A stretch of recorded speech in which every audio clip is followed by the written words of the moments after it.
Let's make desi style mac and cheese. 2 tablespoons oil, 1 tablespoon chopped onion, 1 teaspoon garlic. Saute a little bit for about 30 seconds.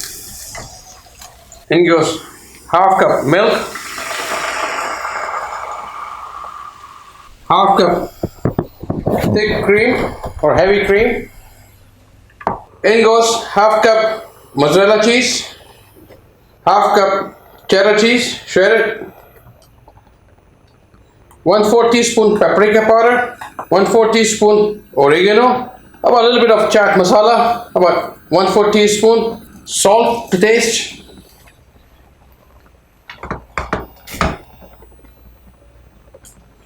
In goes boiled pasta.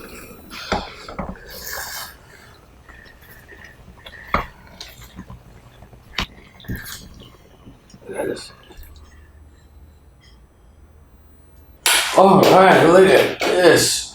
Oh, Bismillah. Man, little spicy cake, creamy, rich, and velvety. Gotta try this.